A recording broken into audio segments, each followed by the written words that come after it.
That's the job of Mashiach ben Yosef, as the sage says in Ezekiel 37. Esau is going to be given to the descendants of Joseph, Ezekiel 37. And the 10 tribes have to come back. 10 tribes. Oh, hello. Are the 10 tribes back yet? Where are they? I can't see them. Next. He should fight Milchamot Israel. He should fight the wars of Israel. Okay? It's not only spiritual wars, it's physical wars. And all the people will gather under one flag. This space actually proves otherwise. Not everybody's gathering under one flag, that's for sure. Until the second Messiah is going to come, which is Mashiach ben David. The second part is Mashiach ben David, building of the third temple. It's called Mashiach Tzaddik, etc., etc. So, where are we now? Mashiach ben Yosef, Mashiach ben David. Interesting. So Mashiach ben Yosef, the Mashiach, the Messiah, the son of Joseph, is from the Yosef Tzaddik, belonging to the Ephraim, and that's quite a given. He's called Mashiach Milchama. He's going to fight the wars. He's paraphrase what he says there. He's supposed to forge in fire all those that are sinners, and he's supposed to clean with a bolit, with the soap, all those that have sins. As it says, which means he forges by fire, he cleanses with soap everybody. Does that exist? It does not exist yet. Then, Mashiach ben Yosef has to die before the war of Gog and Magog. Okay? The big war before the great redemption. A new descendant is going to come, and he is going to be killed. Who is that? Not Mashiach ben David yet. Hold it. The Messiah, the son of Joseph. As it says, people mention Rishonim, Achronim, as it says in the Zohar, portion of Shlach Lecha, page 166a, in the prophecy of Zechariah, and I will pour it on the house of David and the people who dwell in Jerusalem, and spirit and tachanunim, I don't know how to translate that, and please observe and have eulogies, etc., etc., and you can look at Zechariah for those who want to look at the translation. Don't have it in front of me. You can read it in Hebrew. It's not going to help the crowd. Zechariah 12, verses 10 to 12. After that, okay, so I don't know whether Lubavitch maybe is coming into all this, but let's see what the story is later. After Messiah ben Joseph comes Messiah ben David. And Rabbi Sayadi Gaon, people said, all the Rishonim, all the Achronim, the Gemara, come on. Rabbi Sayadi Gaon says that it all depends on the spiritual nation at that time. He has to prepare them. If the people are not going to do tshuva, then it's a big problem. Now again, here I come to my third point. What is teshuva? People are focused on certain mitzvot. Tefillin is important, extremely important. But the Chatam Sofer in chapter 3 in the tractate of Sukkah says, Dibu Amat Chilatroga Kushi, which I'm not going to explain what it is now. He says, tefillin is important. What about dwelling in the land of Israel? What about toiling in the land of Israel? What is more important? Living in the land of Israel or putting on tefillin? Big question. Big question. He claims it's the same. So, if people actually keep people in the diaspora and opening communities and putting on filling on them, or calling them to make aliyah and be in the land of Israel, What's more important? Question of the audience. Moving on. Let's say everything is dandy, everybody puts on tefillin, everybody lives in the land of Israel, everybody keeps 613 commandments. Then the Arizal says that people have to pray that Messiah should come. And that's according to Shara Kavanot, the gate of intentions or Kavanot, Dush Yamida, Dush Vav, etc., etc. And he says people should pray that the Messiah should come, and only then Mashiach ben David should come. Now, people that want to quote the Rambam, I can quote the Rambam too. Okay, and the Rambam says as follows. Rambam says as follows. If a king comes out of David, after, by the way, we go through the process of the Messiah of Joseph, just like I quoted. David Aviv, just like David's father. And he has the oral Torah and written Torah. And he actually forces all Israel to go and fight the wars of God. Now, wars of God can be spiritual, wars of God can be physical. How do you know which is what? No idea. He is Becheskat Shu Mashiach. The Rambam says Becheskat Shu Mashiach. He has potential to be Mashiach. There's no certainty. If he succeeds and he builds the temple in his place, and here's the big catch. He gathers all the people from the diaspora and he brings them to Israel. Only then is he a certain Mashiach, and he actually can do Tikkun Olam, etc., etc., the Rambam says. So I'm asking a simple question with this, I'll land my plane.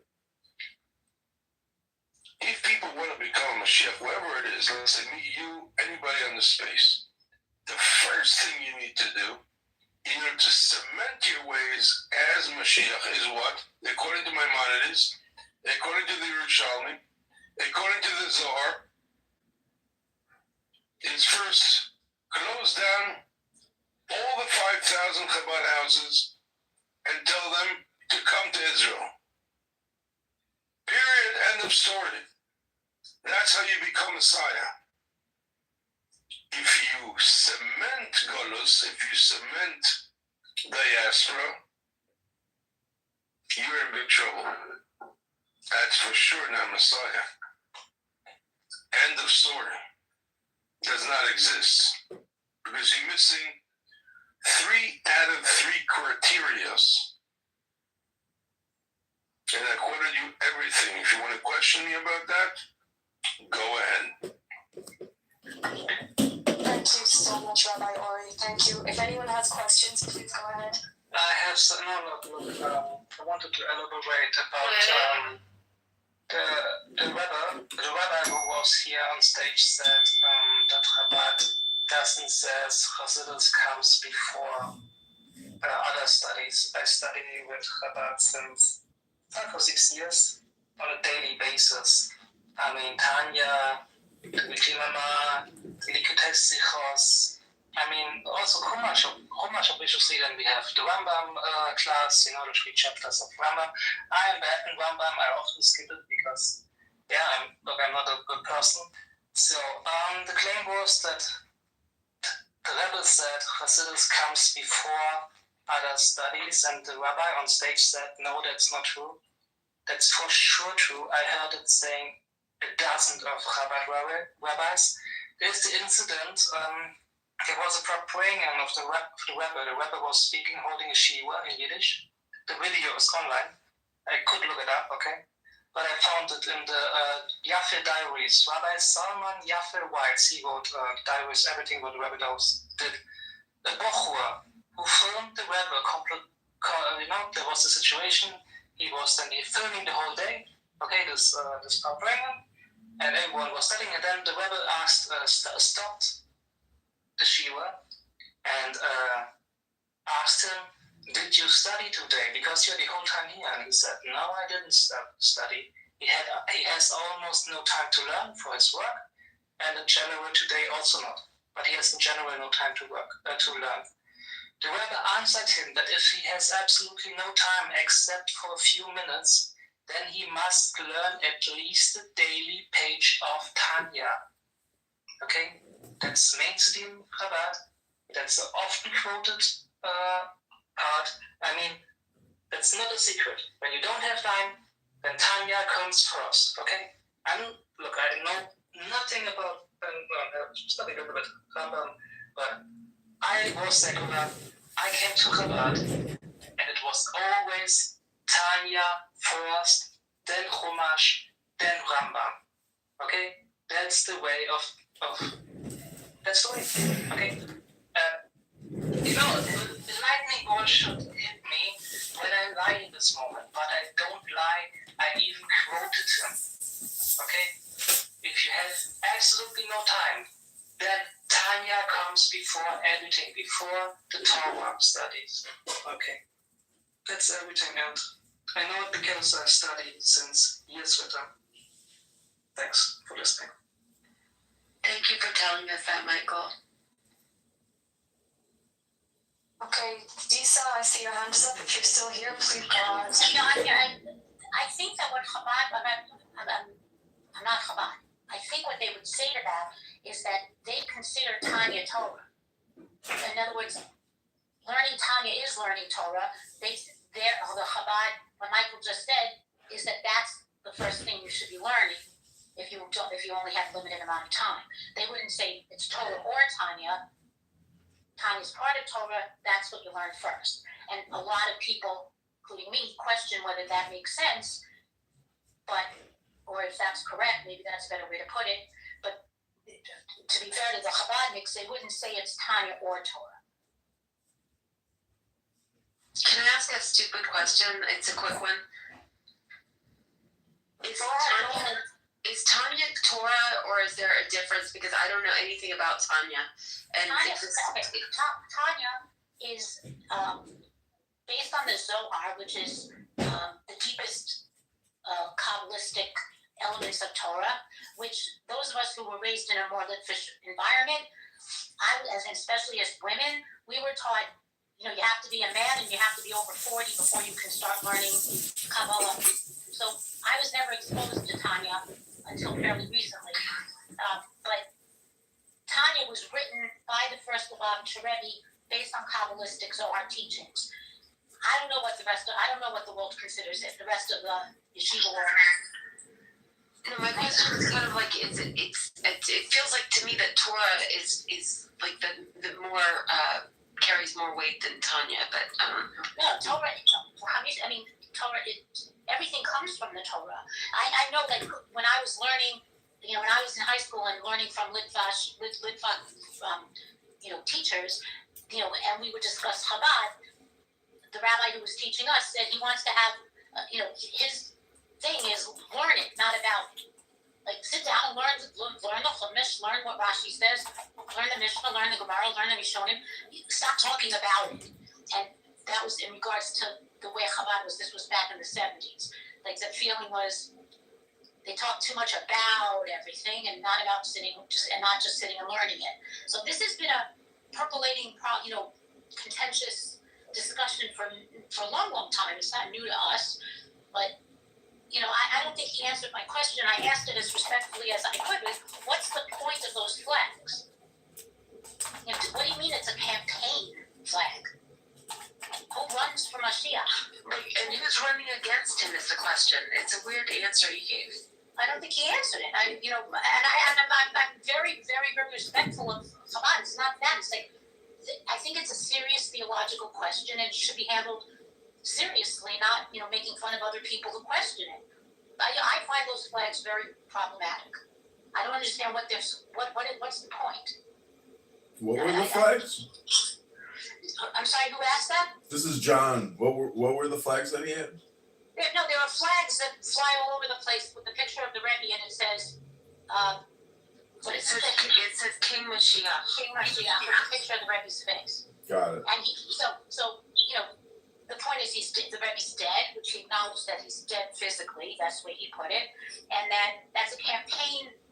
He used the analogy. He actually said it, that it's a campaign slogan thing, and it's like when someone puts up, Trump 2024 before the election.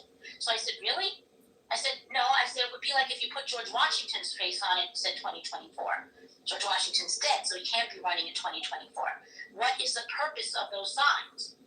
It's an attention getter. You do realize that it's kind of a joke in a way, you know. No. They're very serious about it. It's not funny, and it's not a joke. They're Well, very serious about it. You're not on the inside. It could be viewed as a joke. I mean, it may be a bad joke. I'm just saying that it's communication. It's marketing. No, it's not. Marketing. I mean, this is very important. This is a theological discussion. It's not funny. And from the inside of Chabad, I will tell you they take it very seriously. They spend money on those things. They are not funny, and it's not funny. And I want to know what is the point of them. What is the message that thing has? That's like the kernel of what's bothering me about them. For all these wonderful, terrific things that they do, I don't take anything away from them. But it's not like we can ignore that question. What does that mean? I don't think the right term. Yeah, I study with them. It means the most potential candidate for Moshiach is the rebel. That's the Rebbe's dead. Yeah, look, but the sign says King Mashiach. It doesn't say. No, the rebel. There is like the rabbi said. Chabad says somebody who passed physically away can still be Moshiach and build the temple when he comes back. Okay, that's nothing. That's mainstream Chabad. Okay, so then we can put up other pictures and put King Mashiach too. This is getting ridiculous. Theoretically, you can say this one. They said, was only my last one. They say the most potential candidate is the rebel, and that's mainstream Chabad. That's not a fringe sect in Chabad. That's mainstream. I know, and right, that's all it looks like. From where we are, and Rabbi Ori, I think Iska might be away for a second. No, I'm here. I actually have a question for Rabbi Ori, unless he wants to go ahead, or if Michal, you have a question maybe? No, I just saw his hand and I like listening to him. No, me too. Can I ask you a question before you go ahead, Rabbi? Okay, thank you. So I want to know, from your perspective, I know you're not Chabad, but from your perspective, because this is the most problematic to me, how can Chabad justify bringing Chilonim, people with no Torah, Chumash background, okay? How can they justify, what is their excuse to bring Chilonim that don't know anything about anything and put them straight into Tanya? How can they justify this? We all know, we all have our own traditions. My tradition is the Yemenite tradition. Okay, we all understand what comes first before Kabbalah. So I want to understand from your perspective, even though I know it's not your tradition, how they can justify bringing secular people that don't know anything about Torah, nothing about Torah, and dumping them straight into their interpretation, which is an important distinction. It's their interpretation of the Kabbalah. So that's my question, and then you have the floor, of course, after that. So please go ahead. Listen, it's a very problematic question because it all started 200 years ago, heightened by about 70 years ago. And like people said there, it's either you're Chabad or yet to be Chabad. And no one has a monopoly over Judaism. That's what I tried to illustrate. I don't have any beef with the rabbi that spoke before because honestly, it's basically like a mosquito on an elephant, in my opinion. Why is that? Because I understand the emotions, I understand everything, but when you look at the 2,000 years, you mentioned you're Yemenite. When you look at the 2,000 years of scripture, come on.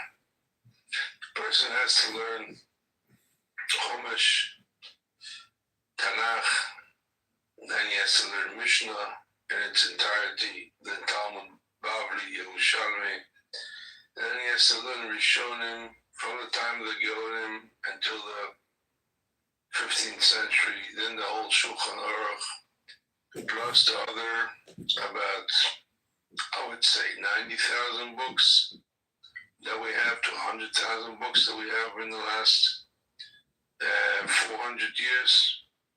And you want to learn something? What about the Shlach Kadosh? What about the Tzioni? What about the Arizal? What about the Moshe Kolovero? You know, what about the Chaim Vital? Okay, the great Kabbalists that ever lived after the Ari. And then you get to Chassidus. Fine, Baal Shem Tov. Learn the Baal Shem Tov. 1780, dispute with the Golden Vilna. Fine. But you know how many, as I mentioned before in the space, about 3 hours ago it was, how many sects in Chassidut we have? And then you get to the Tanya. A nice Chassidut. Shlomo Zalman Miladi wrote a very fascinating book called the Tanya. I learned it, studied it, just like I did with Nachman Besov, just like I did other, the Sfatimet, etc. And I enjoyed it, interesting perspective, and I take it into the pool of Judaism that we have throughout. Now, for someone to take you and say, this is the be-all and end-all, as I said before, big mistake, huge mistake. No one takes a person with a heritage, doesn't matter if he's a Litvak, if he's a Yemenite, especially if he's Sephardi, you know, Yemenite, people have great traditions from Babylon, from Rav Sadia Gaon to Kaf Chaim, to the Or Chaim, to, I can show you many, many scholars, and just go by that. I mean, what's the difference between the Rabbi Lubavitch and the Baba Sali, okay? Or the Machsof Alavan, Kabbalistic books from here to Wazoo. I can quote them from here to end of time. But, as people said here, diaspora is desperate, marketing, flags, money, accident. So do it. Okay? But there's no difference between the Tanya and the Zohar. Like someone asks you, what's the difference between the Lubavitch Rebbe and Moshe Rabbeinu and David and Moshe Feinstein or Shlomo Zalman Auerbach? The great tzaddik and Chaim Kanievsky, the head of all the Torah world that passed away 2 years ago. Okay, he was the greatest tzaddik. 800 or 700,000 people went after his funeral. Take more than that. Rav Ovadia Yosef. The Rav Ovadia Yosef, the Sephardi individual that ruled over Egypt and in Israel, created a movement, actually controlled armies in Israel. Maybe he's the Melech HaMashiach. He died. Okay? He wrote the most unbelievable 11 books about halakha that even Ashkenazim use today.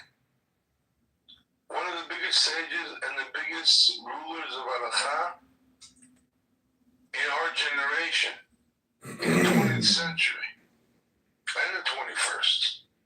So, Sephardi poskim, Ashkenazi poskim, poskim means rulers of law. I mean, come on, guys, seriously. This discussion is futile because you can take a small sect called Chabad that has a good marketing, and has a good franchise, and discuss the Tanya. The Tanya is nice. You read it, you learn it, you zoom to hate. I took 3-4 things from it. But, in terms of history, in terms of rule of law, in terms of it's minute, it's extremely minute. No one takes it into consideration whatsoever in Jewish law. No one. Now, I know there's a problem because people are in diaspora, they're in Kentucky, Detroit, in Montana, who they meet? The nice guy with a beard that's visiting you in prison, giving you a little bit of comfort and community, and says, learn the Tanya before you learn the Chumash. Okay, so why? Because the Rebbe told them go on the mission. Other people want to do that? No. They want to create large communities in Israel or in New York or in California, but mainly in Israel, that are those that carry on the torch. So I think this conversation is coming from a wrong direction because you surround yourself with what you know. And what you know is these guys in different locations that are, gathering small communities around you. I'm just trying to tell you that the bottom line is, in terms of larger Jewish perspective, it's very, very minute. So people may not believe that, but in terms of history, that's where it's at.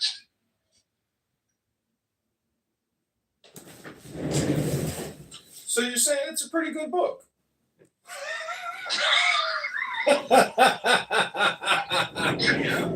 So you said it's a pretty good book. It is.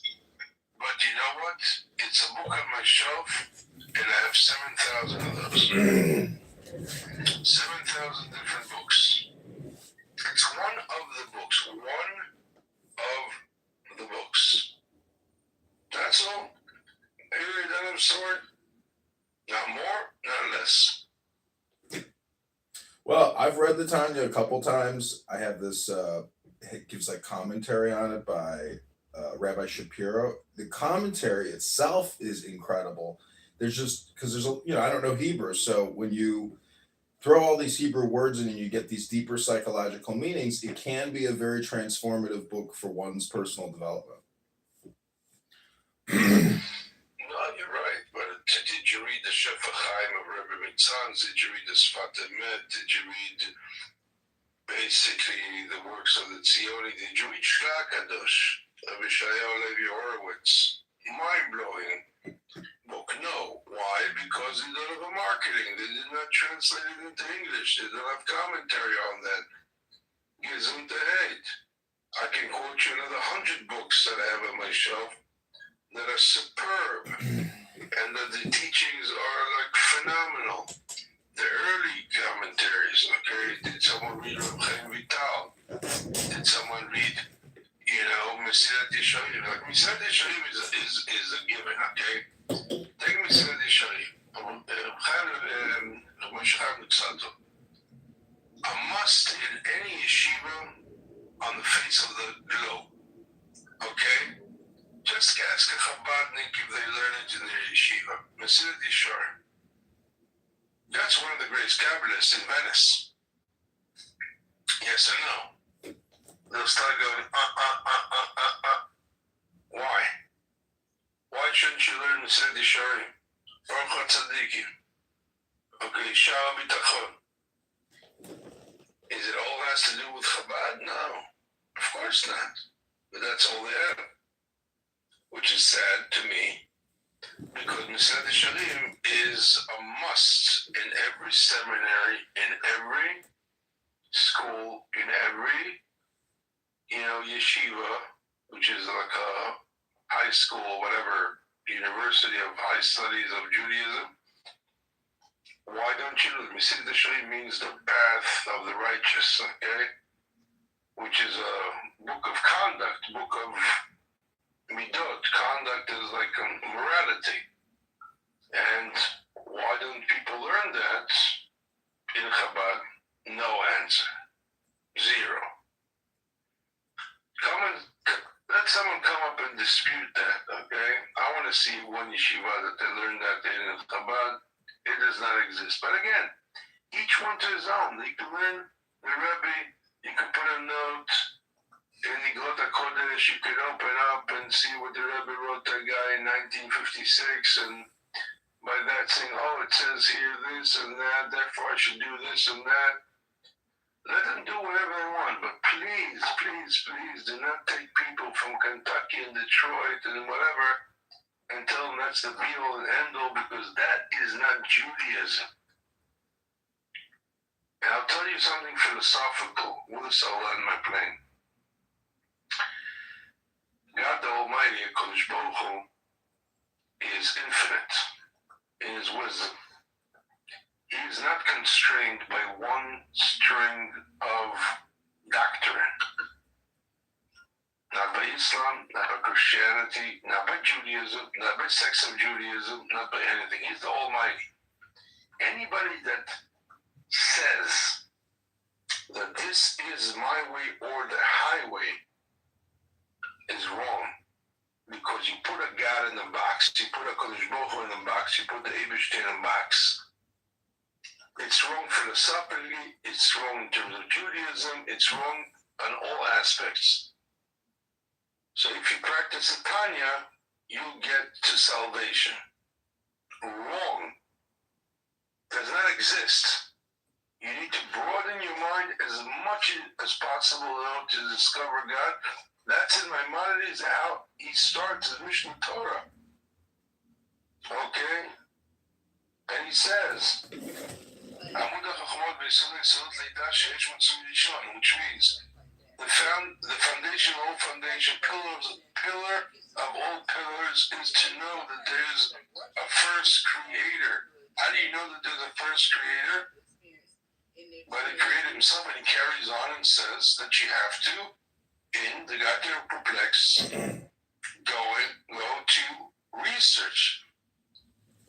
If Maimonides was a Chabadnik, he didn't have to go to the Kalam in Islam and refute them, or to Aristotle, or to Plato. He knew everything. Why did he study everything? Because he wanted to know, he wanted to rebuke, he wanted to refute, he wanted to do X, Y, and Z. You could have said, I have my own doctrine, I'll learn Tanya all day and I'll get to God. No. I will learn everything and then I'll make my own decision. So, people, broaden your minds. And again, I don't have a beef with Chabad. I really don't. For me, it's like Chassidus of Gur, Boyan, Vobov, all the other 70 sects. Have a nice day. Now, again, I understand that people in Chutz La'aretz in the diaspora have a problem because that's what they meet in the airport or in Kentucky or in Detroit or Montana or in California or whatever it is. And that's the representative of Judaism standing and putting up to fit in. Okay, fine. So it's a good marketing, and they're making an effort in reaching out to every Jew. Gesundheit, good job, excellent. But you say, thank you very much for what you're giving me. You taught me for half a year how to learn to read, to write, and let me broaden my horizons, because Judaism is very vast. It's an ocean. And let me dig deep and dive deep into this ocean of Judaism. That's what I'm saying. Thank you for listening, guys. Rabbi. Oh yes, that was wonderful. I just wanted to ask any commentary on the Tanya when it discusses pantheism. We have to quote it. Pantheism. What chapter? I don't know exactly where it is, but I've heard that it discusses that in detail. If you don't mind. Yeah, what's the pantheism? Just quote it in Hebrew and English will be more clear, so I can either find it or. Well, I don't know where it is exactly, but one place he discusses like the ways of the sun and being down to off, and how we are sort of inside within us. I'll say I don't know where it is exactly. If someone can translate, that'd be great. No, seriously. I mean, I don't understand what was said. Is there anyone in Michael? Do you understand what he's talking about? You read Tanya. Michael does understand, because this is something we discussed with Michael. So Michael, maybe, here he's requesting Michael. Let's bring him up. Everyone give him a second. What he means, the Sephiroth are taken literally, and what he also means is that, how can I say this? We exist in Hashem. Okay, so. Right, so he's saying that we're all God? Like we are in Hashem and we are part of Hashem, and he means that we throw out, we can, the light of Hashem, we take it down to earth through our mitzvot. That's also when it is, we build the temple through our mitzvot. When he speaks, in this part when he spoke about that we take this light from Hashem to earth. That like, we redeem the world, but through studying and doing mitzvot and I don't know the German word. I thought he said pantheon, but okay. But the only what comments is the Sephiroth are literally. We believe literally in them. Like, yeah. Is that in chapter 32? I don't know the chapter number, but the Sephiroth are literally the Sephiroth discuss with each other, and the Sephiroth are like a manifestation of Hashem. So it's not like you take them philosophically. Technically. The Tanya refines that, but we don't need the Tanya for that because we have obviously many books from that. We have from 1340. We have Rabbi Avraham Alimon in Sefer Shabbat Benucha. We have the Tzioni. We have Rabbi Shekol Levero. We have the Arizal. We have Arizal. Rabbi Chaim Tzapto. Rabbi Zimra. We have like the old works. Obviously the Zohar. We have, which is printed in 1346. So we have all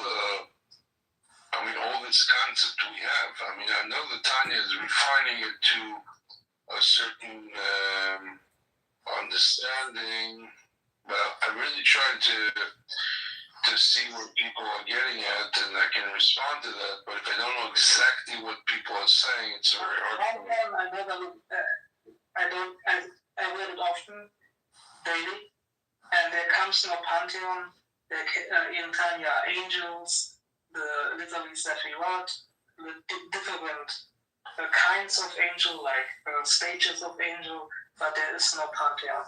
That doesn't exist. I don't know what he means. I read it often, so I would know. Yeah, that doesn't exist. Yeah, that's a general concept. I mean, you don't need the Tanya for that. That's a general concept. The Tanya gives a little bit of an edge to, a little bit of clarification to the concepts in Kabbalah. I'll give you an example. Obviously, everybody knows about Nefesh Be'amit, Nefesh Ruchani, between the spiritual being and the holistic being, etc., which is in contrast, by the way, to Rav Nachman Breslov.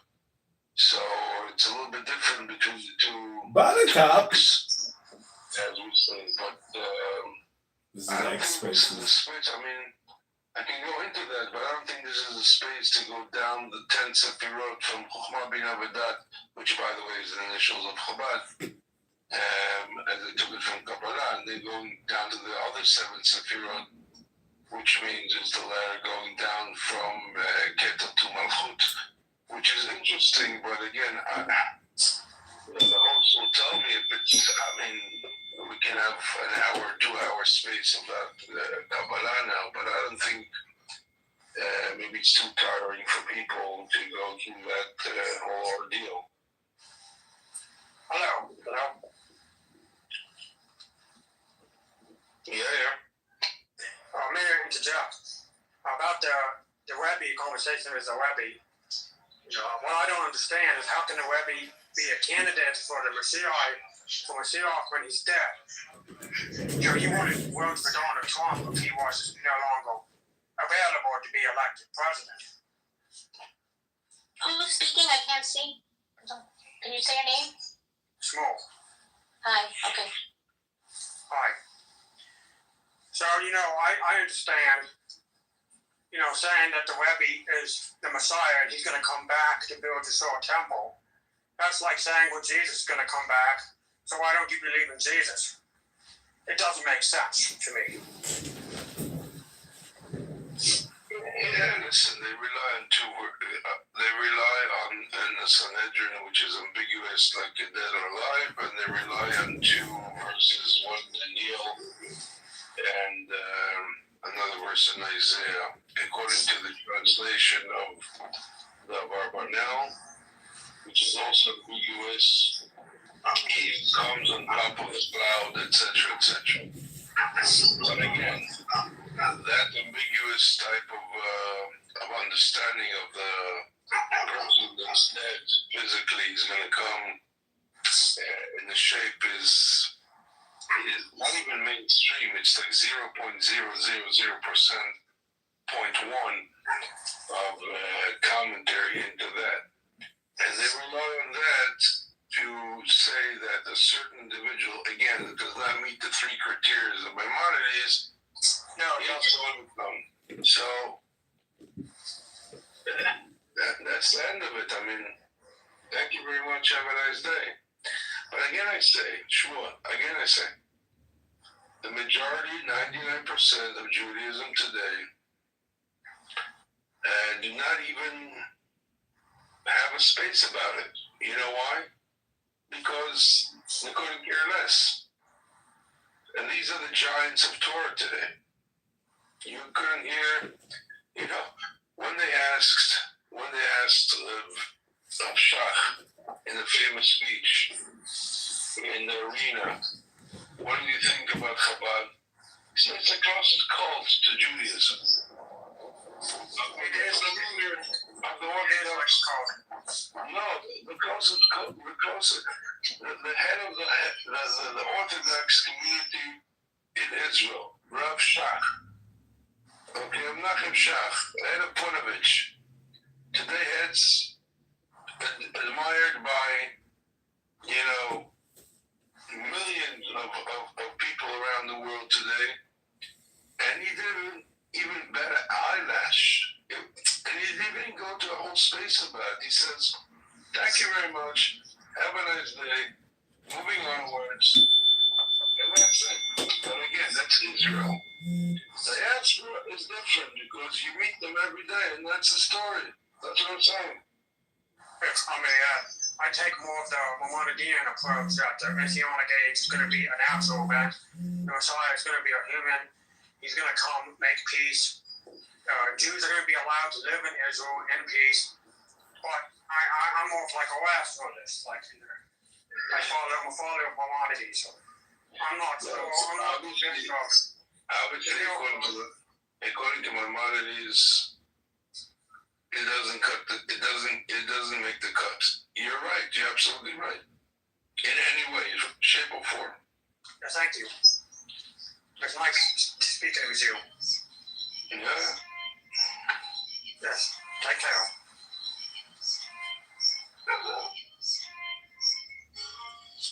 So I just posted something in the Purple Pill just for extra information on them and what he says on these things. Yes, there now.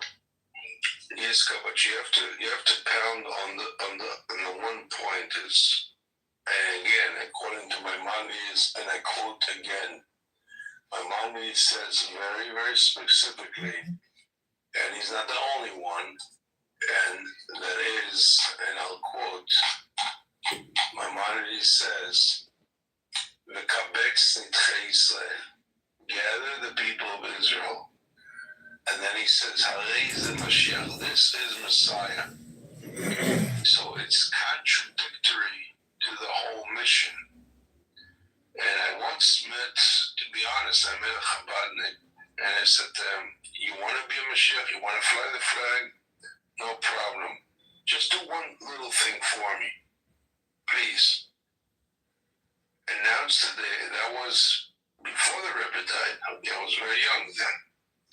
I said, tell the Rebbe to tell everybody we're closing up shop. We're telling everybody to come to Israel. And we're gathering the whole diaspora to come to Israel. Then you have at least 1/3 of a case to actually become Messiah. Then you have to return everybody to worship God. Then the third thing, you have to Nilcham Milchamot Israel. Then everybody should join the army and fight. So you have 3 steps in the process according to Maimonides. Okay, and only then you'll achieve Mashiach ben Yosef. Who is Mashiach ben David? We don't know. But at least start the process. Bring people to Israel. Don't establish new diasporas. Close them down. Shut them down. Bring everybody. Which is a fundamental point that people don't understand. So, again, we have our beef, we have our this, we have a disagreement, but again, I don't take it too much into heart. That's what I'm trying to say. Because we have scholars from here to Wazoo, and that's what we adhere to, that's what we learn, that's what we study. We in Israel actually do not bother so much with Chabad, to be honest. It's nice to have, very cute, eat your steak, have your pizza, get your service, do your drive-through.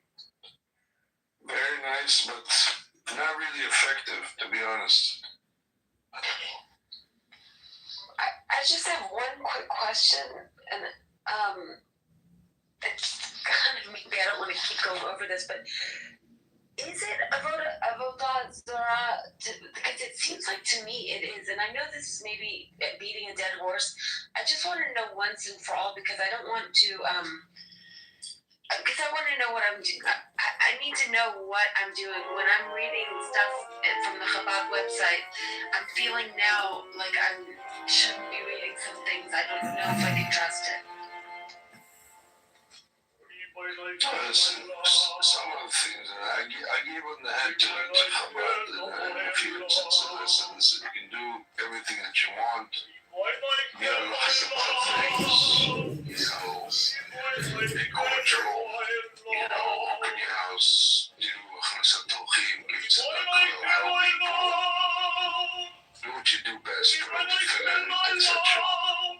The minute you start with crossing the line about who is dead and who is not, and there's certain extreme sects in Chabad that are doing that, and I know of them, have some of them close to my proximity, then I said, yes, game is over.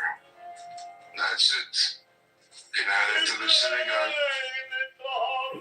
You're not eating from your shechita. You cannot join the minyan. Because, bottom line, you are practicing something that's extremely not Judaism. Okay, so people want to be a Chabad apologetic, that's fine.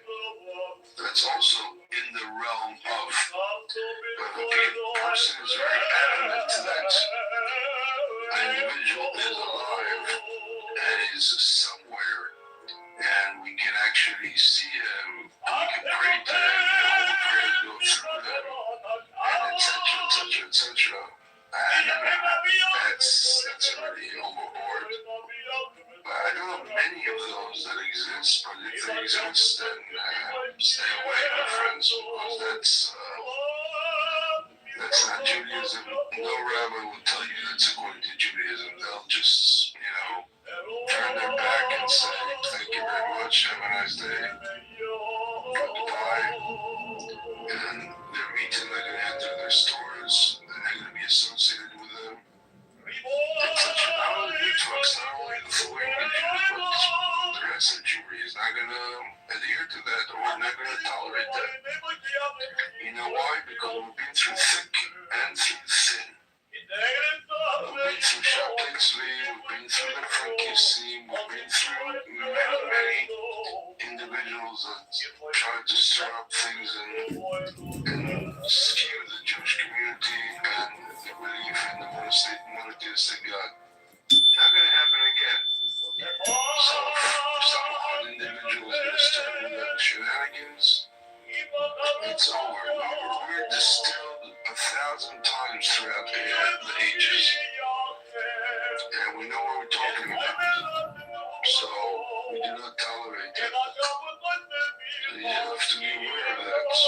And it's hard when you read online certain things, but you have to be aware to see different signs and where things are going. Can I quickly jump in? We have Michael here, and he's certainly not, and he was never a part of the extremist fringe within Chabad. He was very much part of the mainstream Chabad, Rabbi, and he was taught that the Rebbe is not dead, and that he absolutely is the Mashiach. And all of these things that, yes, we can all agree are wrong, but what you're saying is that it exists on the fringe. It's an extremist element. But Michael here, that we can all see, I hope he'll speak to this, he was not part of an extremist fringe. He was in his Zoom lessons with them for years, and they were teaching this as mainstream Chabad doctrine. So Michael, maybe you'd like to speak. Look, it's always said the Rebbe is only even for number 1. Historicals, okay, but the Rebbe is here. And it's also in Tanya, when they based this on, that Tzaddikim doesn't leave us. Tzaddikim is even more powerful when he leaves us for his physical body, and so for his followers are more attached to him and his teachings. That's standard. I mean, that's everything is absolutely standard Chabad. And yeah, we believe. Look, they look like, and it's a standard. I don't say the language rabbi. It's a well-known rabbi. He's well-connected rabbi, and he's very respected. And he teaches Tanya since many decades. Okay, and the Rebbe is the Messiah. That's my land. And the Rebbe is the most potential candidate. And it's like that there is no other candidate which comes closer to him. The last judgment will be on heaven. But it's like, it's clear that it's the last judgment comes, it's always, he's the most potential candidate and everything goes to him. But the last judgment is on heaven. It's like, this sentence and it ends with this. So I'm definitely not the fridge side in mainstream Chabad. So yeah. And everything I have a different experience at mainstream Chabad. I've never. Yeah, did you study every day Tanya? Did you say it every day, Mama? Yes. Rambam, Talmud, Chumash, Tanya. There's a Rebbe story. You learn. I mean, the same way we say that Moshe, that Tzaddikim are alive, when after they're dead, or then when they're around, you get to study. You get to study the teachings. We say that the most potential candidate for it will be the Rebbe. Is the Rebbe? No. We say that. No. There's nobody else that says that the Rebbe is Mashiach. There are fringe, Chabad people, but they're not shluchim, and they're not rabbis in many congregations, that's for sure. That's not Chabad house, it's a good Chabad house. It's a shluchim. It's children are shluchim. Okay, there's a lot of children who are shluchim. Enlightening boy should be enlightened, okay? For me, in the 80s, some kind of analysis about world.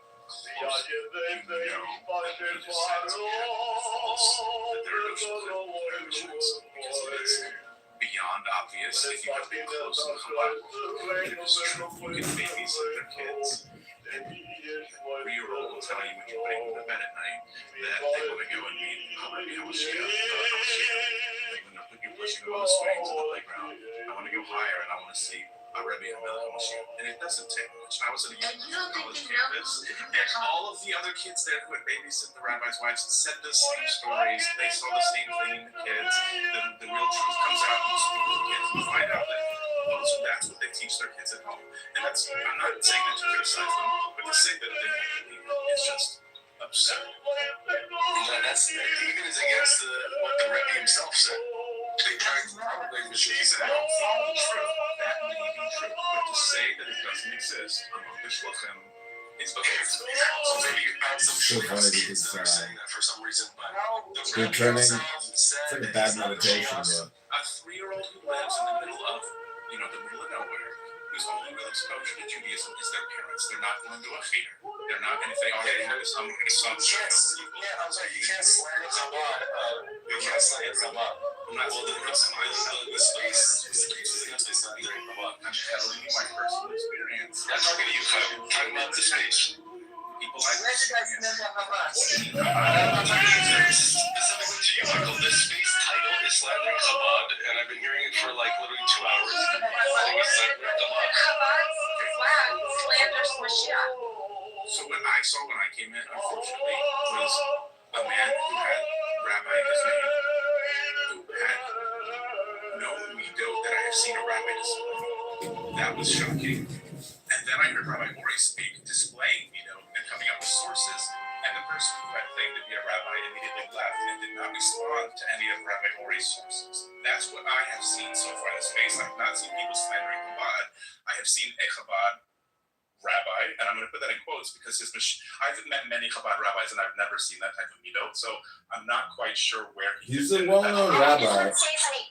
Wait, Rabbi Litvin DM'd me that he was kicked out of the space, so I don't know if that was a glitch, an accident, but No, I'm sorry, that's not not true. I'm just telling you that Hold on. First of all, if that was Chaim who was talking about the behavior of the Chabad rabbi, thank you for saying that. You make an excellent point. Second of all, Disa, nobody was co-host at the time. I promise you, he was not kicked. In fact, I was disappointed when he left because I was looking forward to Rabbi Ori engaging with him so that we could all come to a conclusion, okay? I promise you, he was not kicked. It is the most suspicious thing to me under the sun that as soon as we got a rabbi, someone who was so well-versed and so well-learned, he exited the stage and left. That is the most suspicious thing to me. I'm very sorry that I did not kick him, and at the time that he left, there were no other co-hosts. It was just me. Is gonna take me off co-host and invite me back. That's very good. You can't just unblock him temporarily. And if he really wishes to engage with Rabbi Mori, all of us will be quiet and they can have that admitted. And we may reach a fruitful conclusion. I did tell him that you let us know that he wasn't kicked. Not this minute, but back a few minutes ago when he told me that, I said, it was announced that you left. So if you want me to DM him that he's please come back, I'm happy. Absolutely. He's also said to unblock him because now she's co-host, which that would prevent him from rejoining. Okay? But he was not kicked. Rabbi Ori started speaking and he exited the stage and left. That is clear to everyone here. Chaim, thank you. If that was you, Chaim, that said that, I'm not sure because it's not showing me who's speaking. It's run down completely. But thank you for whoever brought that up because I also wanted to speak on it. Okay, he's unblocked. He's unblocked from. Okay, I'm in the DM. Okay. So I grew up Christian and became religious in college when I started doing my own research and figuring things out and realizing that, because I never really believed it and whatever, so that's my story. I then met a Chabad rabbi on campus and a non-Chabad rabbi on campus. And the Chabad rabbi on campus was an amazing guy, but he made it very difficult for the non-Chabad rabbi on campus. So earlier that was discussed and Rabbi had a few things that saying that stuff never happens. It absolutely does. I also grew up in Charlotte, North Carolina, and another non-Chabad rabbi came there, and the Chabad rabbis there made it very difficult for him. That doesn't mean that the Chabad rabbis weren't amazing to me as somebody becoming religious. They were welcoming, they had me in their homes, they answered all my questions, they helped me in every way. I have no qualms with them, but I do know that my relationship with the other rabbi, he would frequently be pained and frustrated at his exclusion from the rest of the community, or he would try to have a share.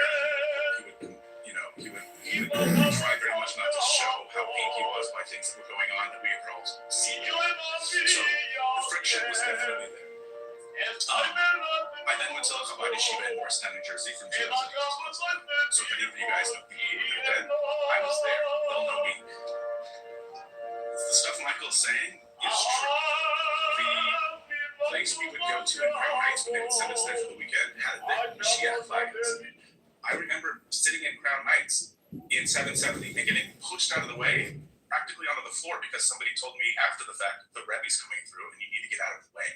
I remember seeing people running around with flags for hours at night being functionally Bittul Torah because they wanted to show that this was like their place, that the Shechistim ruled here. You know, like I've seen all of the things, I've heard all of the stuff, and I remember when I was first becoming religious, everything I was learning was so Christian that I was putting it into the Christian box because it aligned so neatly into the Christian ideology. And it wasn't until I left and actually went to Ursa Math in Muncie that I realized how, and I left because of the Mishachist. Like the Rosh Yeshiva at Morristown was not Mishachist, but some of the rabbis on staff were. And so, you know, you'd be in it for bringing. They would be bringing up some of these very problematic theological points, and if you try to challenge them on that, they will shut you down so hard, and they will kind of do what Rabbi Lippin was doing, but with a lot more shit. But they would still shut you down so hard that you didn't really have a forum to try to impede those theological problems or relate it to Christianity. So it really turned me off, and that's why. But I have to say, so whenever that previous rabbi was calling people liars, it was very hard for me to hear. Because I know because I know it's true. I know what I experienced. I know what I saw. I wasn't able to be a speaker at the time to try to challenge that. So I just wanted to bring that up now. I know it's a little late and he's not here anymore. Can I ask you a question? How do you rationalize religious one-upmanship and then separate that from some type of like political, you know, connection? Meaning that, you know, do you see that there's like politics in religion? You know, organizationally speaking. Personally, I think that there's politics in everything, unfortunately, and it's not something that I'm personally great at navigating. It's something that, you know, I'm oblivious to naturally, personally. It's not something I'm very good at. So when I would have a conversation with a rabbi, you know, at Morristown, for example, I would get, you know, they would have their own political agendas, and I didn't necessarily even see that that's what they were doing at the time because I was naive to it. But I have that problem even in business. Like I'm the kind of person who will naively help everybody around me and not realize that they're politicking against me and using me against myself. If that makes sense.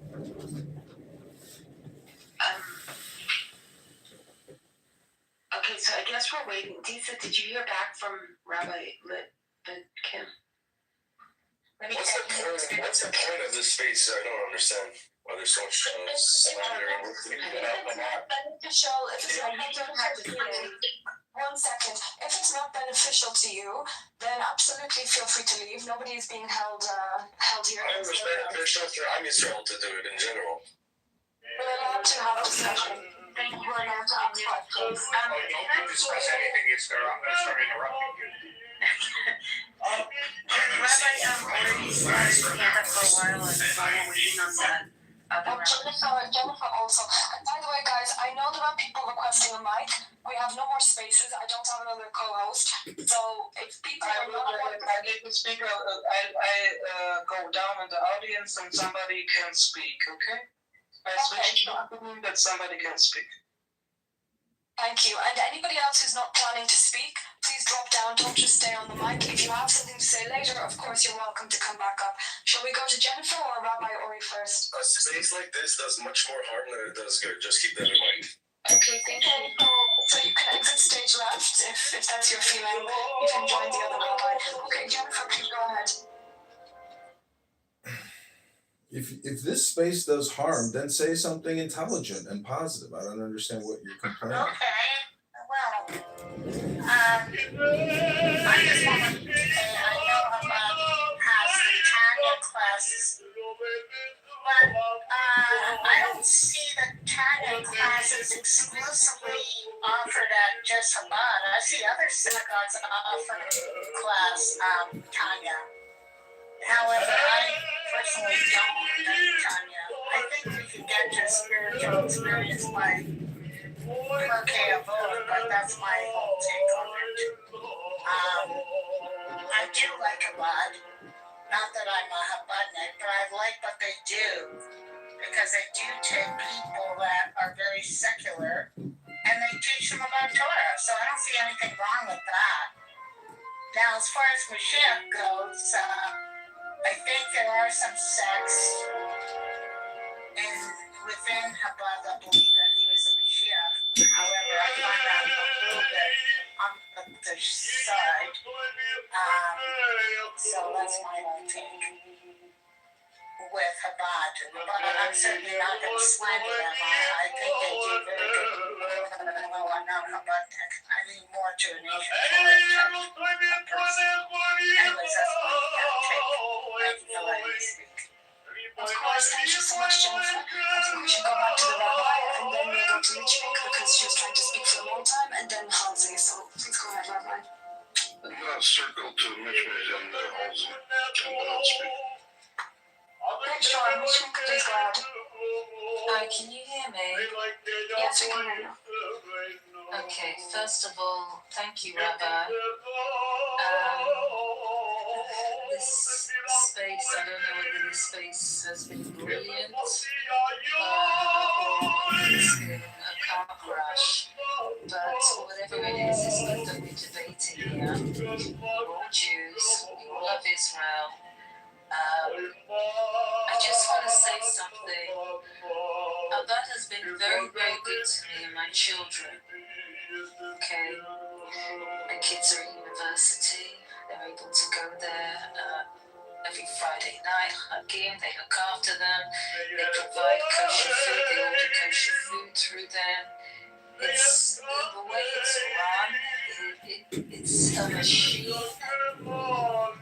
Angels are running it. Angels. That's all I can say. And I used to study Tanya with Michael, with the same rabbi.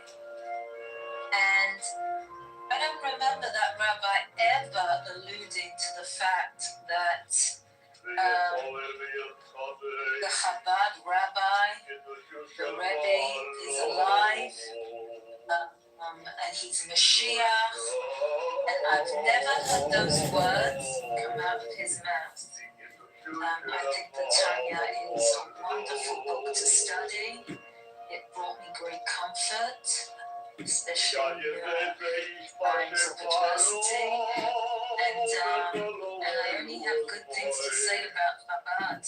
When I see the boys in the fold standing there, asking people if they're Jewish, would you like to wrap tefillin? It's a joy. They're bringing joy. It's like they're throwing glitter all over me when I see it. That's how I feel. And I only have good things to say about Chabad. That's what I wanted to say. That's it. Thank you.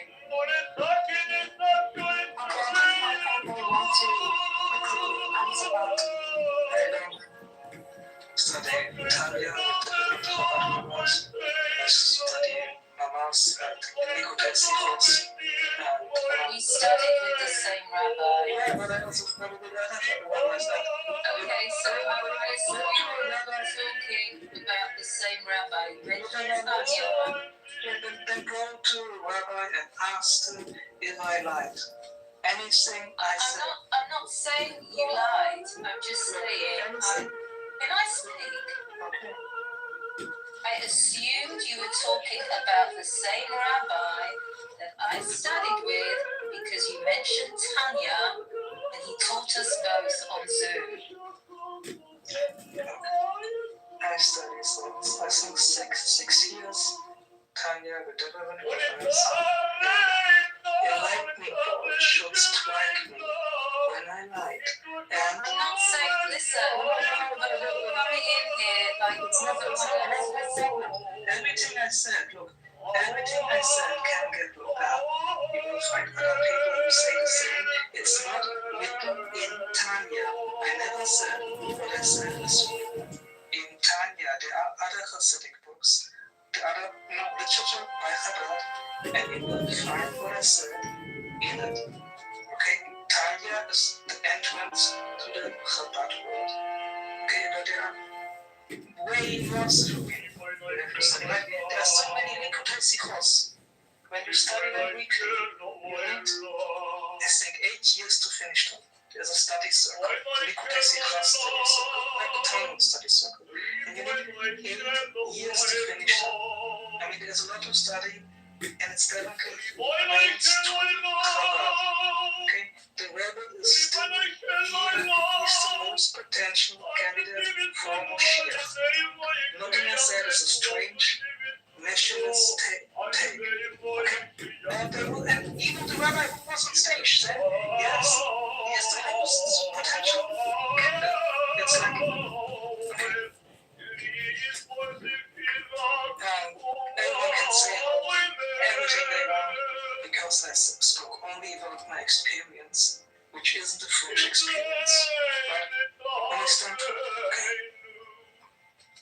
Thank you, Michael. Thank you. Halsey, please go ahead and then we'll have the rabbi come back in. True to form, for some reason, this space has been going on for 7.5 hours. So many people have been in, but Rabbi Lichtman got pissed at me. So he was DMing me and he was saying, like, it's not right for her to speak in a space like this because like with a title like that. And I said, I don't have a problem with the space. Like, I love altering. Like, I'm in here standing up or reading as I always do. And he wrote, well, do you only like some Korean? And I said, no, I don't look at things that way. I love all Jews. If there's Jews I don't like, it's because I assume it's something I don't understand. So if you can't make me understand, then that's your failure, not mine. I can say there's things that aren't for me, but if you think that I'm wrong about something, explain to me why I'm wrong. I'm not retarded. I'm not closed-minded. Make me understand what's okay about this if it's seeming like there's a machlokas. Excuse me. So we're going to be talking later, and I'll probably get yelled at, but that's the theme of Twitter these days. I know Rabbi Litvin well from Clubhouse, and Mishmink knows Rabbi Litvin well from Clubhouse as well. He's a fierce debater. Yeah, I tried to speak. Let me just finish real quick. I'm not debating anyone on these things. What I said early this morning, Yisra agreed, Michal agreed. It's been the general theme of this space that there's a lot of things that seem off, and that it would be if they're not going to address them, then everyone's just going to assume they are off. So it's not a question of like if I say, oh, Chabad is the same thing as Christianity. It's like I don't need a debate. Just tell me why that's not wrong. Why is it that I see something and you're telling me it's not so? So tell me why it's not so. Why is there this general idea that Chabad rabbis were already this? I'm not making fun of you. I'm not being rude. I just want to understand what's going on so that I can make the best decisions for me. But you know what? Whether you worship Mashiach or not, it doesn't matter to me a hell of shit. I don't daven at a Chabad shul. I don't know that many Chabadniks, and it's not going to change me at all. But out there's a lot of people that might be changed by hearing a good rational explanation of why this is the perception and why you think that it's not true. But if there's anything I've learned in all my time on this cesspool of an app and dealing with white nationals and all of that, you accomplish absolutely nothing by just grabbing somebody else. Like, there's no more surefire way to make me not listen to you than just assume that if you yell at me, it's going to somehow get through. Like, things don't just make me dislike you. So, I'm looking forward to bringing it. I'll ask you if it's okay if I tell you what to talk about, but I'm just not worried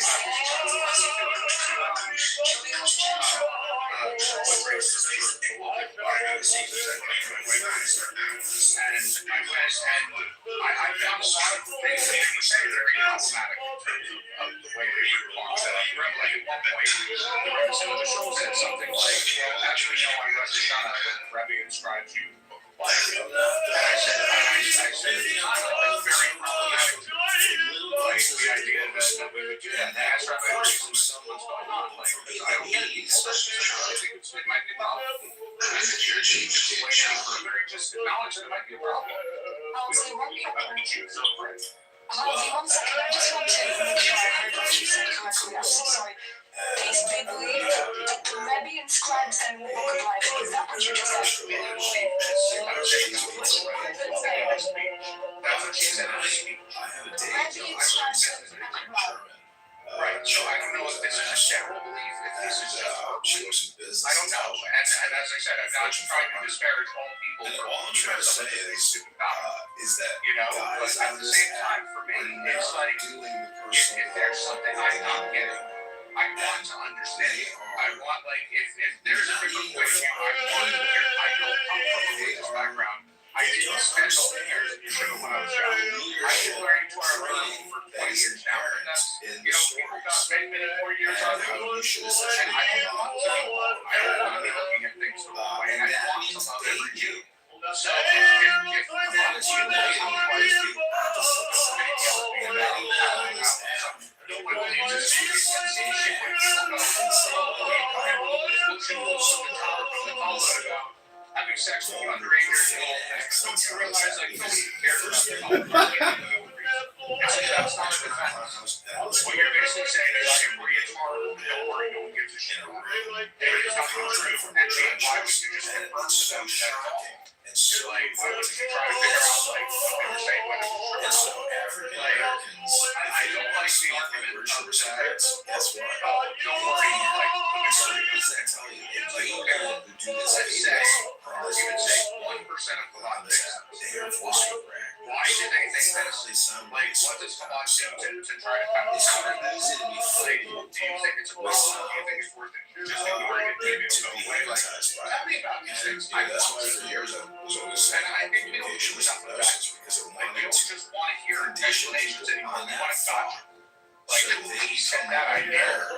But it's not going to do us any good. Hypnosis comes first. And so, I don't think a lot of times they want to give us explanations healthy because if they give you an explanation on what you just asked, it just makes them look exactly the way they're looking. And just to put in a good pill again, because started this test already. It says tonight is your test has peace left. Miriam Lynch also read he was released from Russian prison back in 1798. By the way, in the video, which I hope you all watched, he's singing nice, beautiful song on the like crazy. It's celebrated by Chabad Chassidim as the Rosh Hashanah Chassidim.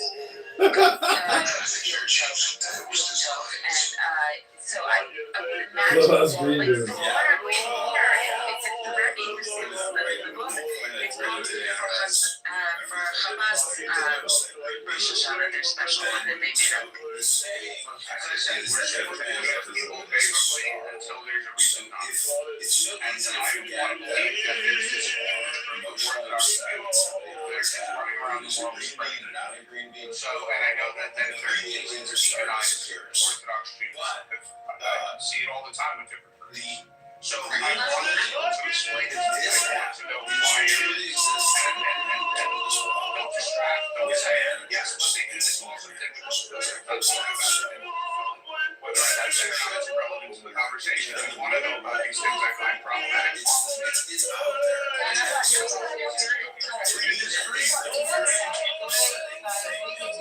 We should be able to talk about this without coming in all hot, calling people liars, and the worst thing, calling Jews who love Israel, oh, you're just like a Palestinian. That was disgraceful, and this is not how you're going to get an audience. You won't gain an audience. Gain an audience, that's one thing.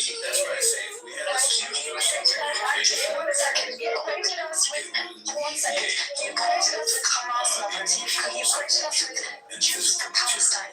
Now, I'm exactly like Hamas. I didn't want to be divorced. For years, I had great respect for Chabad. In fact, there are people in this room that when they wanted to get more connected to the Muslim and Judaism and they come from a secular background. People here know what I'm talking about them. I was the first one to say, reach out to Chabad, reach out to Chabad. This is not a patient Chabad. There are issues that have presented themselves, okay? I've spoken with Chabadniks, they have told me things that have shocked me, okay? Shocked me. That all other forms of Judaism have to be wiped out and come in under Chabad, because otherwise Mashiach won't come. Excuse me? Excuse me? Please. Thank you.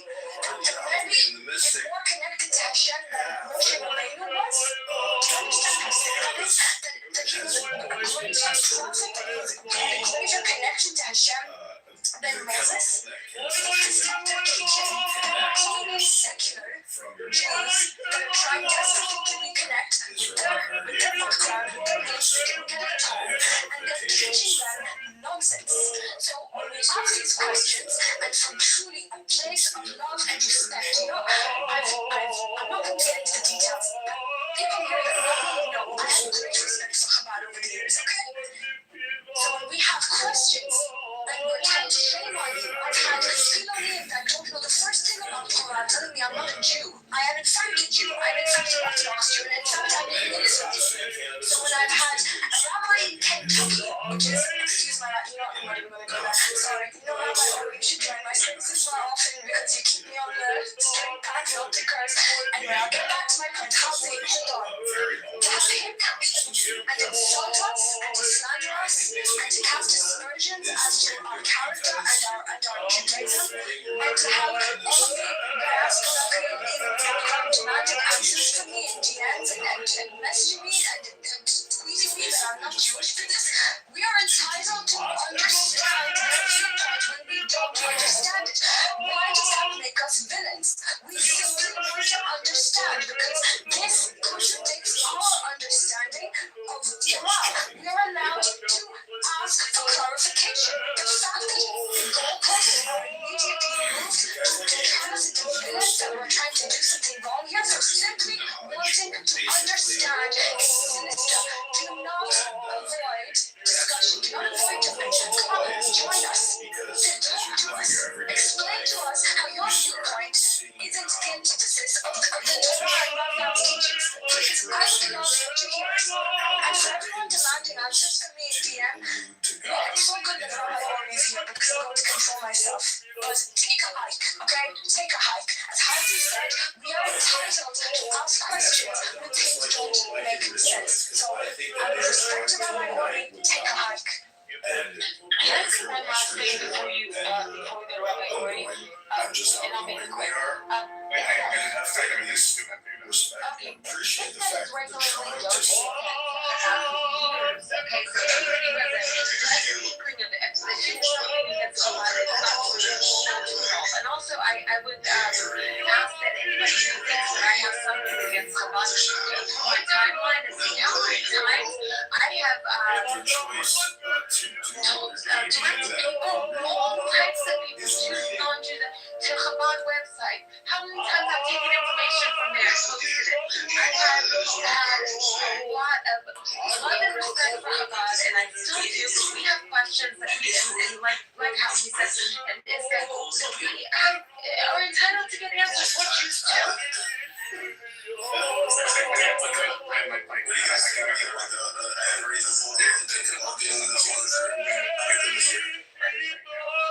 They taught us a lesson over the last couple of months that it took us years to learn, and we're probably going to be hurt by this for a very long time. When Cheryl first came on the scene, almost everyone knew her story because it didn't make sense. Almost everybody said, oh, she's a net positive because the good she does is outweighing the fact that she's lying about who she is. And because we took that attitude, years went by, and she ripped people off for like everything they had. She took everything from them. Because we decided that her mistake was good enough that we could overlook the fact that she was just a glaring liar. Okay? And when we do that with any group, whether it be Hasidic or whether it be Chabad or whether it be modern Orthodox or anything like that, if you ask the question to understand ourselves, we can be like the next show or the next person that does something wrong or anything like that. That's why we're supposed to have it. So if you're going to come to Yissa and be like, oh, you family or whatever, I don't mind. But like, if you're going to like come to her like that, like, what do you expect you're going to accomplish? And then walk out and be like, I told her. Like, you think Yissa thinks about me, so I can understand and have you do folder test. Like, they all by calling a Jewish woman a goy. That's what they're doing. Sorry, go ahead. I can say that regardless of what you think of anyone, everyone brings value to Like, understand that people have different viewpoints and different ways of looking at things and ways that they have. There's different platforms. It's probably obviously like if you want to just go down the table of restart history. I'm sorry, this stuff.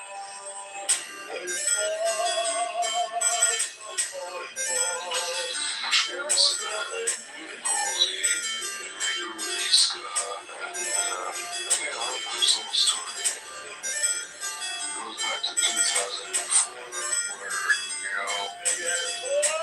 start talking about the shit, seriously, I went through a library, I took a booklet by an individual from in Australia, and I started with my library somehow, all the proofs that there were no shit, etc. I took it seriously. I took it to the library, and I spent there about probably 7 or 8 hours researching, etc. The sources that he brought and whatever. Again, like I said, I found 2 sources, examined them, and I said, does it hold water? Thank you very much. Have a nice day. Gesundheit. The tax burdens, which are 3.7 times higher than that's that. Now, I agree with the speaker before that came against here now, but she was here, and she said, Chabad gives how we call it, like a, the liver and a fuzzy feeling, whatever, Romania, airport, food, whatever. Nice. Very nice. And it's a good thing. It's a good thing. People want to feel it. People want to feel that they're amongst people, where they go to a desolate place in Wazoo. But you gotta keep your eyes on the ball. And like all he says, when people want, I say that it's the second stage. The first stage, when people don't go, the feeling is a good feeling. Everything is good and dandy. If you want to develop, that's what I'm saying. If you want to develop in the Judaism and you want to look deeper, obviously you cannot stay in one place. You have to move onwards. Okay, so nothing against Chabad again. He's there, like she says, on sparkles, fuzzy feeling, great feeling where you feel that, Chabad is always smiling. Everything is good and fine and dandy. Learn the Tanya, etc. But always have the back of your mind that this is 0.01% of Judaism. This is the loss of establishing 2 actions. And so thank you very much. You gave me a nice intro into what I need to do now. And that's it. Okay, so you know how much time I spend on Chabad? I spent about 2.5 hours in this space, and another 8 hours in 2004. My entire life, to be honest. That's it. Period. End of story. Because I have tons of things that I need to learn. Okay. I have hundreds of thousands of books that I have to still go through. And whoever went through all the works of the Kitover, okay, solid. Okay, who went through all the works of, the Shirakadosh. Just to read him on the Porsche will take you a whole year. So go ahead. So what I'm saying is fellows. I know some people are hurt. They want to get to the truth. They want to bring it out. They want to dox people. They want to fight the rabbi. Whoever he is, coming back from Kentucky, which is fine, but it's futile. It's a first step. Intro into Judaism. Take it. Say l'chaim. Eat your pizza. Move on. Zero. Finished. End of story. Because there's a vast ocean out there. And you never heard me on this space. Again, it's all recorded. Everything is fine. I'm never going to bash a Jew in my life. I'm just going to say, just move on. It's nice to have, as I said, for 3 hours. Nice, cute, like you said, glitter, fuzzy feeling. Everyone's great. Kids are fantastic. You know, Yiddishkeit, whatever you want to put on it. Cherries on the top of sour cream, okay? But then, there's Judaism. Judaism is meat, bread and butter. You need to start eating. You need to start developing. And don't miss out on the party because the party is not started. That's what I'm saying. I gotta run. Yes, Rabbi Corey and love you guys. What you do, you guys are freaking awesome. And guys, if you really do want to advance your Torah study, come to Rabbi Ori's Wednesday Parsha space. It is seriously a gift to Klal Yisrael that he gives, and I have yet to find the person who left feeling worse than when they got there. So seriously, come take advantage of this man's knowledge. You won't regret. Have a great day, everyone. Thank you for your contribution. Thank you so Thank much, you, Nancy. Nancy. Michal, I have to go for about 15 minutes. I sent you a DM. Can you hold down the fort or should I close the space? I know there are people No, I can hold down. No, I can hold down the fort. Yes, Kai, I want to thank you, and Michal, I want to thank you. I gotta really run because I have Meyer now. I have a prayer, the evening prayer. Okay. Maybe if it's still open, I'll come later, but I have to go until 8:15. It's now 7:47. Sorry, 7:44 here in Israel. Okay? So I enjoyed it with everybody, and thanks to Fred and everybody. Again, I illustrate the point that no Jew is against any Jew. We're just trying to clarify things, and everybody is A-okay with everybody, and let's keep the smile going. Come on. Thank you so much, Rabbi. We appreciate you so much. Everybody, before he goes, follow him, please. Yes. Thank you so much. I appreciate you giving us so much of your time. Thank you. Thank you. Thank you. So What a pleasure to listen. Okay, so go ahead and do that, and I can hold down the fort here. Do you want another co-host before I go? I see Levy's back here. Yeah, if you can, yeah, Levy can come over. Okay. I'm inviting him. Okay, if you can. I hope. You can. There's no pressure. I'll be back. I just have to take my dogs out really quickly. I was waiting because of the rain. It's kind of come down now. So I'll be back. If someone's talking to me, I'm not here. So give me 15 or so minutes. Around 8 o'clock. Okay. Bye. Bye. Oh, Levy, you can pick it up from here from scratch. Well, here's the thing. I don't see any type of a mechanism that would let me actually control anything. I didn't see that. I still. Oh, she didn't. Did you not get an invitation as co-host? I guess I don't know. I don't hear you have. I'm happy to help out. I've never really done that before, but I'm happy to help out. Oh, okay. You know what? You can just act like a co-host without. You can just call the shots. It's basically the same thing. Anyway, we can. You were just here when Rabbi Ori spoke. And Disa, I wanted to ask you quickly. I'm sorry. I just quickly want to know what Rabbi Greenbrouse or what's his Litzkit, if he wanted to come back. Okay, I guess he's gone. I mean, Disa's gone, and I tagged this rabbi that I unblocked, and he apparently doesn't want to come back. So I guess it's too much for him. Well, one small point I'd like to make, I guess, in the meantime, is that none of this is brand new, so it's not like it's urgent. Another thing is that talking about it here isn't going to change their philosophy or their hashkafa, their worldview. So we're not going to change them. And as we saw with the few Chabad people that came in here, even discussing it for them is very triggering.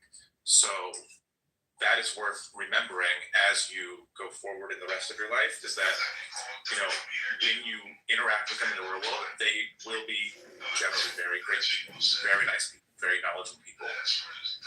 But that doesn't mean that this needs to be a topic that you engage them with, because you may not be able to have a productive conversation. So it's worthwhile to treat them with all of the Havas Yisrael that they deserve and that you deserve too. Because by doing that yourself, you are going to elevate yourself. No, they're great people.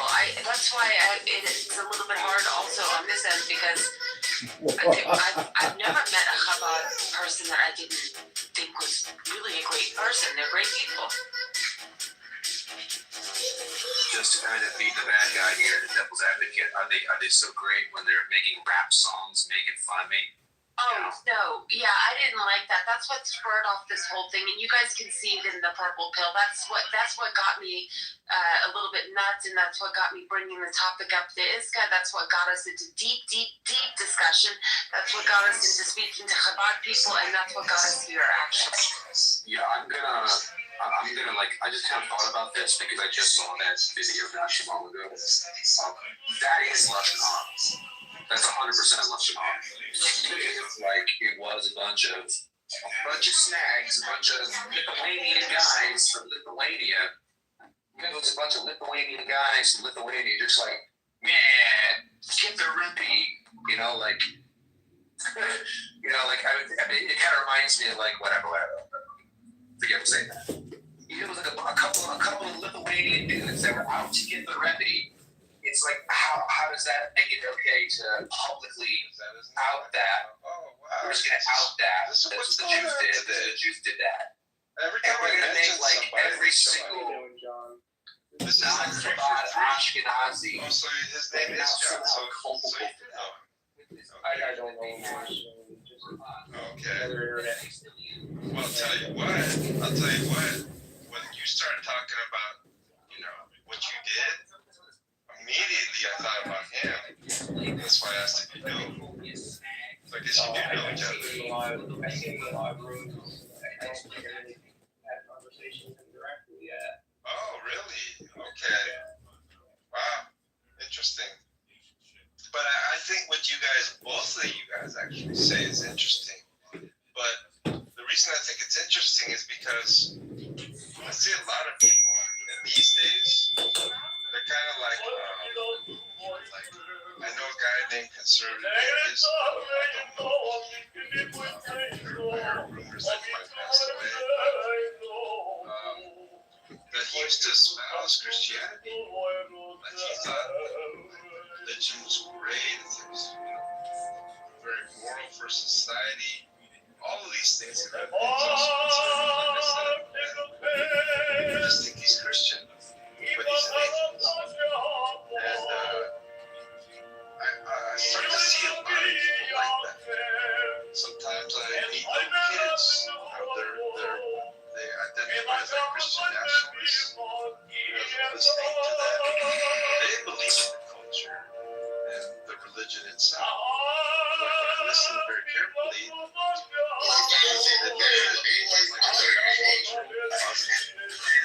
they're really looking in terms of one glance from an actual God here that we actually relate with. We actually Whoever asked his beloved, I don't really hear it like that from do you love yourself more than you love me? So I find it interesting. There's this sort of But love will reply.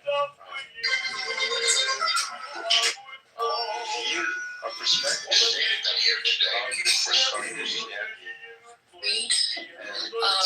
For Peoria and Bloomington, do not let Darren LaHood steal this election, and do not let the SB. Interesting to me because I've been around these circles for almost 3 decades, and it seems like a little wave, the latest wave of perspective that did not really occur before. Kind of like when the new atheists came on the scene, and now, but they're a little bit more. A lot of these people are more into like classical philosophy, other sophisticated philosophy. They're starting to get more into that as well. They're shedding their sort of like new atheist cultures. Okay, that's what I hear. Really interesting. I'm surprised that atheists like talking about spiritual, not in a way that says, hey, you see the contradictions here? You see all that? See, I do know about the SBSE and the reception you were discussing.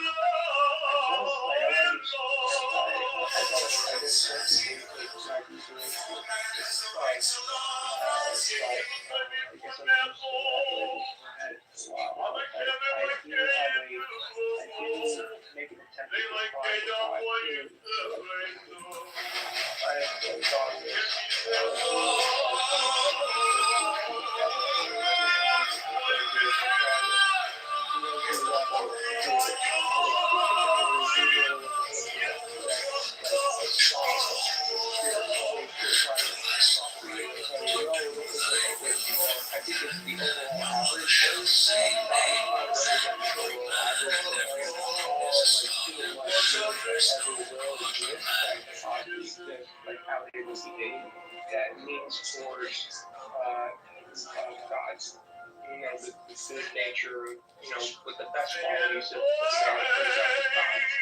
God's good nature, right? So, do you believe in the spiritual? Well, I think that is from a cognitive psychology perspective, and I don't really understand. So I think a little bit kind of jargon. But you don't believe like in the spiritual of immaterial spiritual, right? You don't get that. I think everything is material when it comes down to neurotransmitter reactions in your brain that allow you the capacity to think about thoughts, which are just hyper-interpolations of molecular interactions. So I think there's a physical representation of our thoughts. It's just that they're not dynamical, they're not intuitive to model. You can't model our thoughts. Intractability issues with us. You're not like a substance abuse or anything. That's a term I'm not super familiar with. Like substance abuse. It's kind of like the mind is immaterial, and then you have the physical, which is like the brain and the atmosphere, all of that. I came up with a tri-reality relation. Duality or dual space relation, where you have to think about the mind as the software that maps to the hardware, right? Which is the actual brain and the anatomical circuit. The actual the operational mechanisms that let it happen. That would be like if you had a function X equals Y, where you have some operations that allow that equivalency to happen, where you map your inputs to your outputs, right? That's how I define this triality relation. That it's one thing to consider the software in the mind, and then the hardware would be the physical substrate wiring, and then you need something there that allows that to happen, right? Yeah. Have you ever heard of a guy named Donald by any chance? Yeah. The reality is an interface guy, but it's like kind of makes this course saying it's also an illusion, reality is an illusion, although I think everything is informative, especially when it comes to chemistry and atoms. Yeah, he talks about like the icon and the Windows screen or something, so it's kind of interesting way of, you have an interesting way of reality too. Yeah, he has a book called He's Against Reality, right? Yeah, I'm familiar with that.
who said it has been a private medical service for the British, for the evangelics, for Israel, and it's been paid to claim their sides.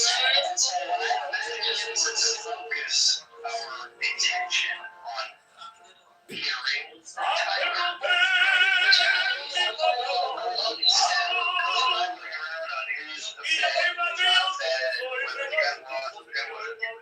The number one thing to do is to analyze the actual fellowship and the actual rights that are supposed to be afforded under whatever backed out freaking court system I'm sure Michael can tell you about. It's like 94% capacity.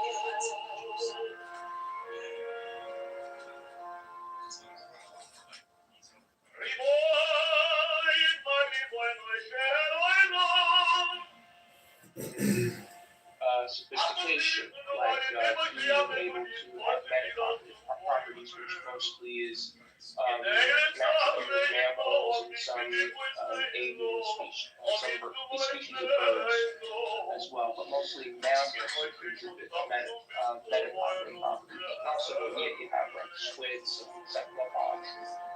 So we're still learning about like that whole range of like what does it mean to be intelligent, have cognitive capacities that allow you to engage around you, but consciousness is self-awareness.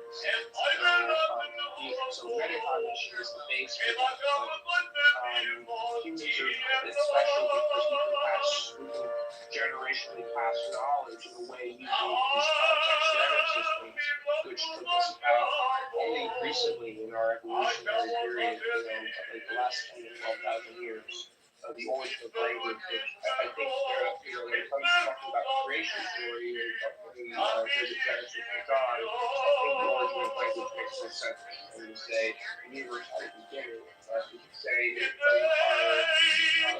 throughout history, the origin of language in society, you could say this is what the creation means. I think that'd be a good discussion in the future, Kat. But you can close it out, Greg, and then I'm gonna have to close this one. So, like what kind of stuff I was interested. I looked into what motivates Penrose to suggest this kind of quantum mechanism for consciousness. So it is that he feels that our reasoning capacities cannot be captured by any formal system, and he was an argument with this guy John Lucas to this effect, where he tried to use it. He tries to use Gödel's incompleteness theorem to prove that our reasoning kind of transcends these formal systems, and he's right about that. Like, he is right. I think that is, like, he takes it in the wrong direction. He's right that our reasoning powers can't be captured by a formal system. But he's wrong to suggest some kind of alternative mechanism to learn the level of mechanism to try to account for them. He has this kind of, because these modern-day thinkers look and see that the objectivity is constituted purely by mechanism. They're missing these. Once you have mechanism, you immediately have chemism and teleology. The thinking is teleological, it's not just mechanistic. So he's wrong to suggest that, he's wrong to look for the answer in some other mechanism. Just to help that make sense. Yeah, just like clarity, like I think teleology, I think it isn't like mechanisms necessarily, and talk about mechanisms are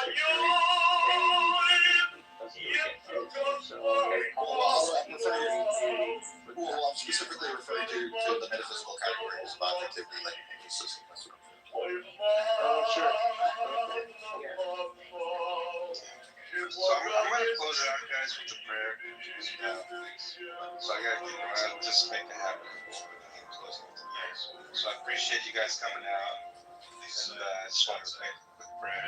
Heavenly Father, I just thank you for another day of this ministry. Thank you for the people that came out. Thank you for allowing us to listen to each other, learn new things. And my prayer, sir, is that we can try to use that Bless everyone here. That they may have a good day. And I just pray this in Jesus' name. All right, guys. So thanks for coming out. And I think tomorrow, Friday, I'm just going to have another room tomorrow. And then I'm going to go to the desert.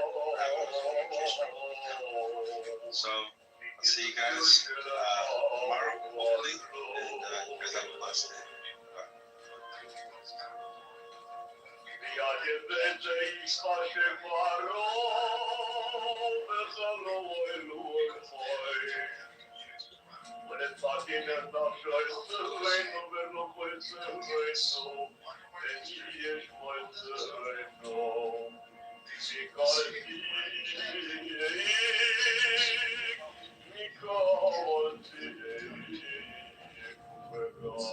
Yes.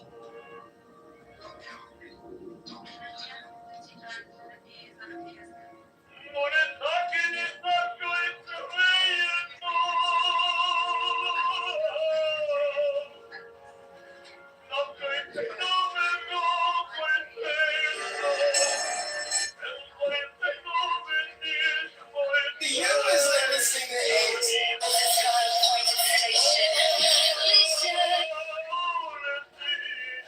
A simple word, it's a three-letter word. Grow up. It's called communication theory and language theory, otherwise known as all communication is hypnosis. If you reject that concept, it's because you haven't thought about it for more than 15 seconds, and all you do is talk, and you never listen to suggestions.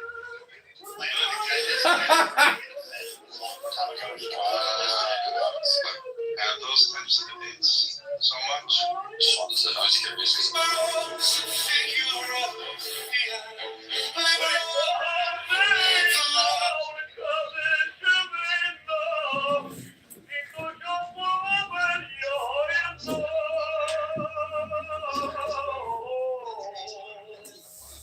Ribono celular.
each other. Hitler actually did. Even if you listen, even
I'm gonna be at her and her kids.